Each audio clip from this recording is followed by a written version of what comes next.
Hello everyone, my name is Sagynbek Marsbekov. I am from the Kyrgyzstan, Bishkek International Ataturk Alatoo University, and now I will talk about the foreign policy of Ahmet Davutoglu. Who is Ahmet Davutoglu and what the sense of his foreign policy? For these questions I will try to answer in this presentation.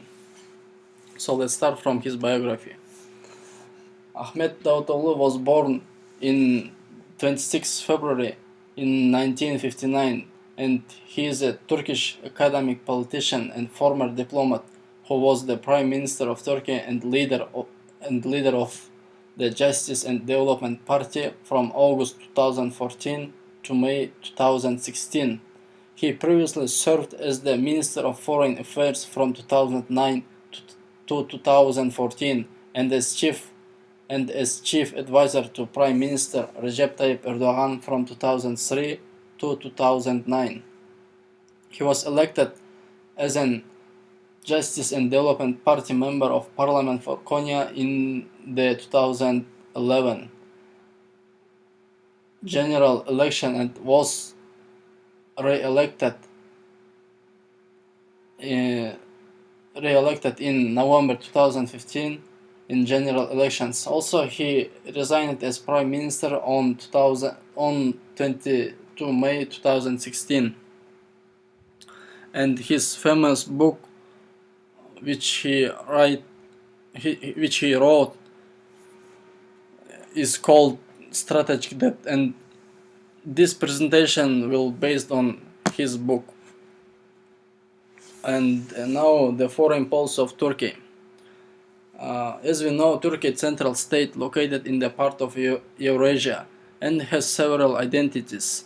This fact dictates a multi-vector foreign policy without giving a privileged relationship with anyone. So, Turkey should ensure the security and stability of not only themselves but also in neighboring regions. Guarantee its own security should be more active and constructive role in ensuring order, stability and security in the region. Strengthening of Turkey's influence in its own near abroad will allow it to win a strong position in relation to other centers of power and world powers. It will help Davutoglu's strategic doctrine to turn Turkey into one of the most important issues of international diplomacy.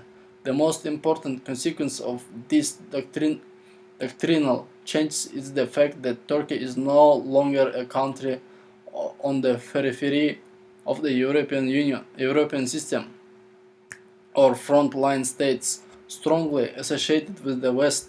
So Ankara increasingly regards cooperation with the United States and the European Union to achieve of their goals in the region.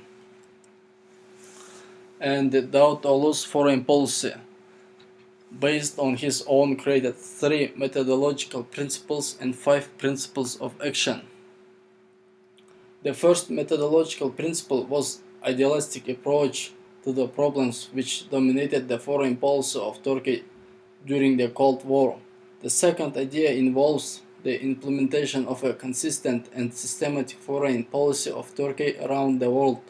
The Turkish vision for the Middle East is not contrary to the Turkish approach to Central Asia, to Africa or the Balkans. The third methodological principle includes adoption of a new diplomatic way, the result of which is the proliferation of soft power in the region. Then, 5 principles of action. The first principle is a balance between freedom and security. The legitimacy of any political regime is based on its ability to ensure the security and freedom of its citizens. Since 2002, Turkey is trying to advance civil liberties without security risks. The second principle is based on carrying out the policy of zero problems with neighbors. Actually, this theory that Turkey should be in good relations with the neighbors. And third principle of action is a proactive and anticipating peaceful diplomacy. The purpose of it is to take action before a crisis and its development to a critical level. And then fourth principle is a commitment to a multi-vector foreign policy. Turkey's relations with other international actors are focused on to complement each other rather than compete. And the last one is based on the rhythmic diplomacy, which seeks to ensure that Turkey's increasingly active role in international relations. This principle implies the active involvement of all international organizations in all matters of the world and international importance. And to conclude, I want to say that the main idea of Davutoglu's foreign policy concept is solve the domestic issues and strengthen relations with neighbors. Geopolitical position opens way for multi-vector relations while developing its economy.